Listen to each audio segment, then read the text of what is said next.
I know y'all been seeing this style all over. This is the viral Fulani flip over braids. I'm going to be showing you all the details on how I was able to do this for my daughter at home DIY style. So let's get into it. Now my daughter loves to have a little bit of a blonde highlight in her hair, but I don't like it to be stark and just like the standout of the show. So I created a line called Braidplicity, and I created a color called Madison Coated in her honor. And so today I will be showing you how I mix that color. It is a mix of 427. You're going to use more 4 and 27, and then you're going to also mix in a bit of 613 and 30 to give it that highlight look. And this is what it should look like when you're done mixing. Make sure you check out Madison Coated on our website if you like this color. And then now let's get into what you're going to need in order to start braiding. You're going to start with some clips. You want a comb that has a straight edge and a brush that you can use for detangling. You also want to have scissors and shears to help you finish the ends of the braids. You also want to make sure you have the gel of your choice. I like to use Shine and Jam and the Lock and Jam. These are the rollers that I like to use. And this is a gel that I was talking about, the Shine and Jam and the Lock and Gel.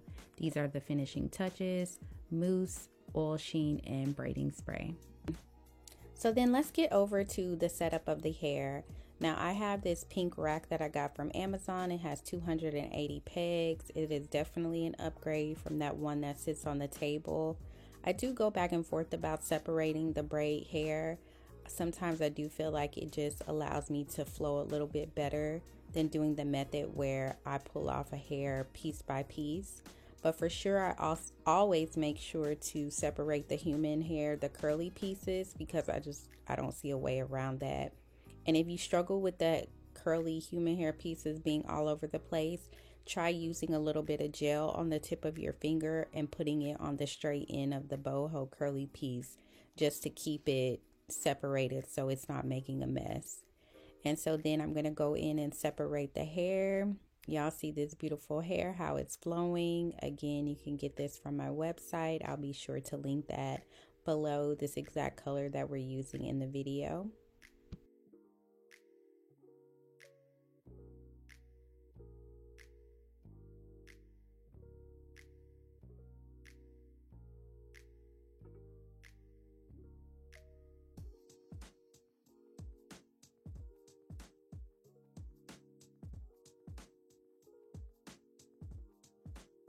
This go around, I decided to try out the band that you use to hold the gel while you're braiding, and also these finger rings to do the stitch braiding. But I did not like the rings. I wasn't able to actually get them to stay on my finger, but so far I am loving the band. So to start this style, we are going to do knotless braids in the back. I like to start parting from the bottom of the ear, and that's where I make my first 3 rows. It's very easy for me to make sure I have the right parting if I start parting at the ear. So depending on what size you're trying to do, you may have 4 rows in the back, you may have 2 rows in the back, and I happen to do 3 rows in the back, all behind or under the ear, if that makes sense. I also have a more in-depth video that I will be sure to link that shows how to feed in hair for the knotless braids and also add in the curly pieces. In total, I did 7 rows of knotless braids in the back before I started the cornrow design in the front.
So let's get to the part you're all waiting to see, and that is this front where it's actually the Falani flip over.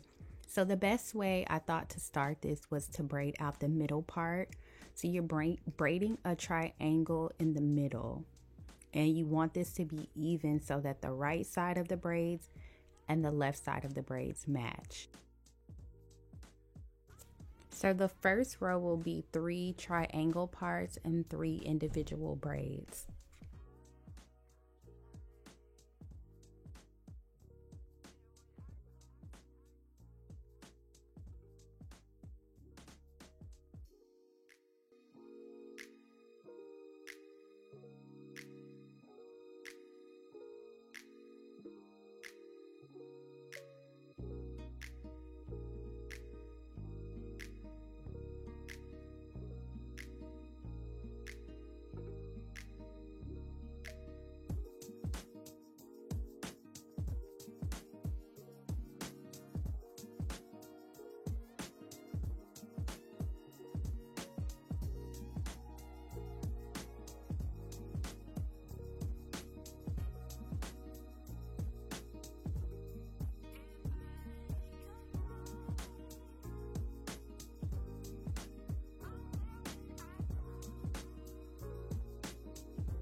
Next row will be a crisscross braid. So the best way that I can explain the crisscross is that you're going to take one square, you're going to take that square and you're going to split it in half. So it'll have a right side and a left side. And then on one side, like the right side, you will split that in half, and then you will split the left side in half. So you will have 4 equal blocks or squares. You'll take the front right half and braid it to the left back half, and then you will do that on the opposite side and just cross it over the braid that is already there. So I want to just add in a quick tip. With the cornrows, you don't always have to feed in hair. And this particular braid, I did feed in hair because the front was really thin. And so if I just feed in a little bit of hair, it makes it easier to grip the braid and it gives the braid that fullness look. But for the most part, when I did her cornrows in the front, I was just doing her natural hair. I only added extensions once I finished all the braids that were touching the scalp. And so just the back that's hanging behind the scalp, that's when I started adding in the extensions and the boho pieces.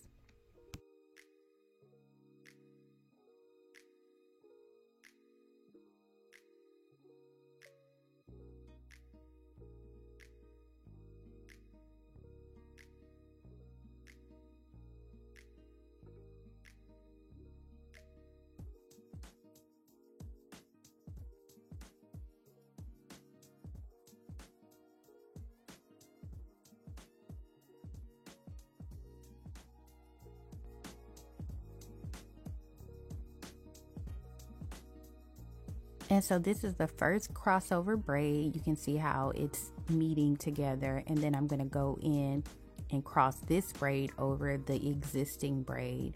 I'm going to start from that top left and meet it at the bottom right, connect it to the bottom right.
So there's a little bit of a break here, and you will just be doing a stitch cornrow to the back on this row.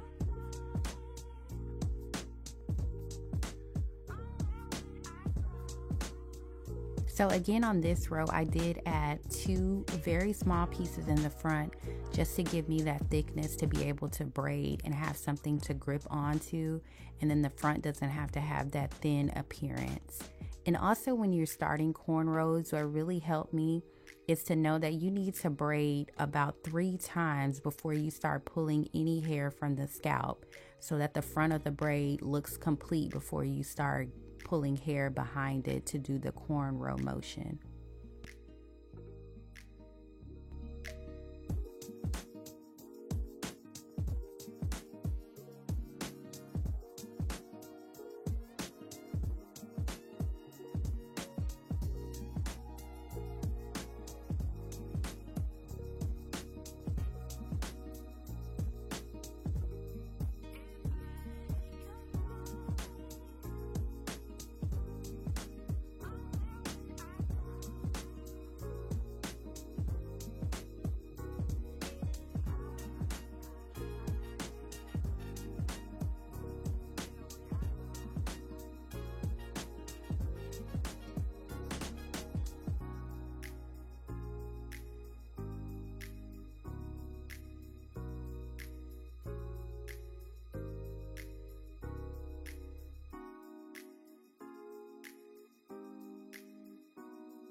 And the last row before you get to the middle part will be 6 triangle individual braids.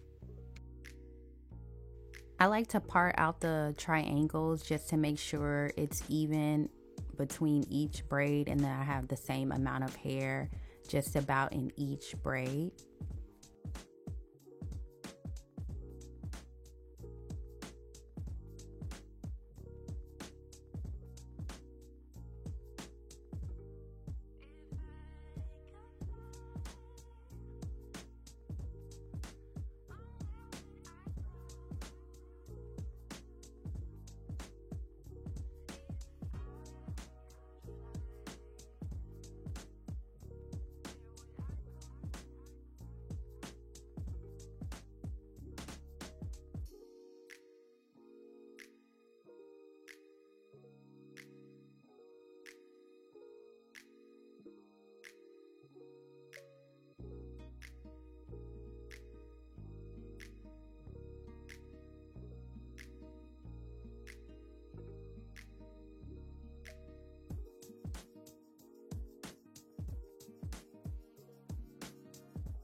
So we finally made it to the middle, and I ended up doing 4 cornrows straight back in the middle. Now each braid will be a different size because of the design. So the very first braid was the longest braid, and then the 4th braid in the corner will be the shortest braid. And by short, I mean starting from the front of the head to the back of the head. That distance will be shorter than this braid that I'm doing right here in the beginning. And once you do the middle, you'll be back on the other side. You'll be on the left side of the middle part, and you will just do everything that I just showed you on the right side. So that means 3 braids, individual triangle braids, the crossover braid, and then a straight stitch back braid, and then 6 triangle braids again on the other side. Now, I think this style took us about 7 hours to do, and the reason it definitely took me a lot longer is because I'm still getting very comfortable, or trying to get comfortable with doing stitch braids. So I really have to take my time in order to get the stitch look and make sure the cornrow is really neat. I can move a little bit faster through the knotless boho braids.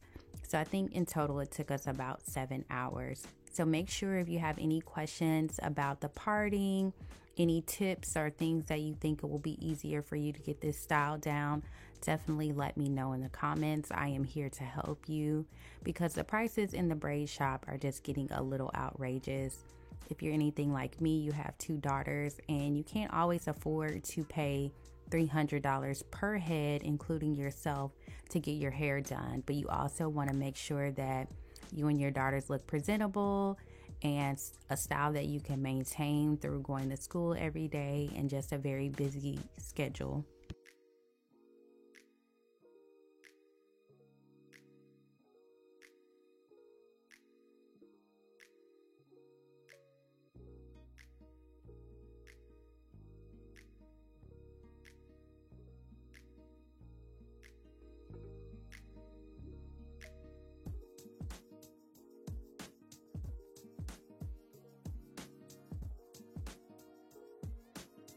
So let's get to these ends. There is a little bit of work still left once you get to the ends of the braids if you don't decide to put the human hair at the end. So what I like to do is just go ahead and cut off the length. Like, I don't need to fool with extra hair I know I'm not going to keep. And then from there, I like to go in and like fray the ends. So you will see me use the green razor that I showed you in the beginning, and that's how you can fray the ends. But the reason that I sometimes don't like this technique is because you are kind of pulling on the client's hair in order to cut the ends because the hair is so thick. So a little trick that I like to do is that I will wet the ends before I roll it. And then that just makes it very easy to work with. I'm able to cut it easier and use the razor. And then I also can roll it a lot easier. And I'm not having to use as many rollers if I don't wet it first. Because if I don't wet it first, then they're really thick. It's hard to stay in the roller. So this is a nice little trick. So right now, I will just make sure that the ends are in a pretty good position to dip them. And then I'll go back in and do some work. So these scissors are also optional. I was kind of trying them out for the first time, but they're shear scissors. And so I kind of had to get the hang of them. But essentially, you're going to just cut at the end of the braid where you have your knot. And then you'll just put the scissors there. And then there will be an amount of hair that you just have to pull down that it's like cutting out. So it's kind of getting rid of the thickness. Honestly, the green scissors are just fine, or the green shear is fine. The scissors that I'm showing you now are just optional.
And while I'm waiting for the water to boil the second time, I'll just go in and do the finishing touches.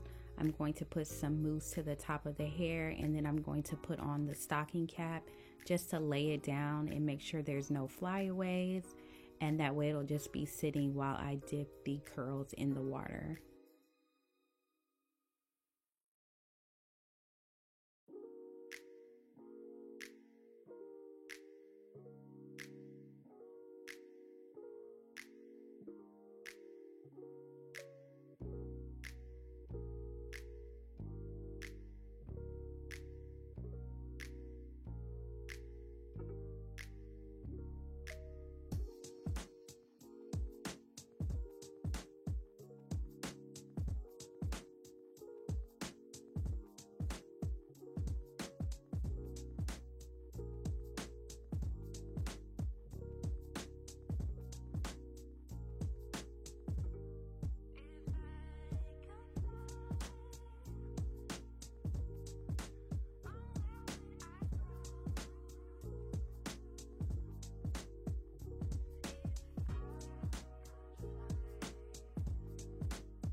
I love my braids, and I think that you should try the style because it's very good and it's a good protective style for school and for my picture day. I ate down in my pictures. And who are you? I'm Madison, her daughter, this client in the chair right now.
That's all, folks, for this video. So make sure you check out my boho knotless braids to get even more details so you can see how to do the braids in the back. And I will see you guys in the next one, and have a blessed day.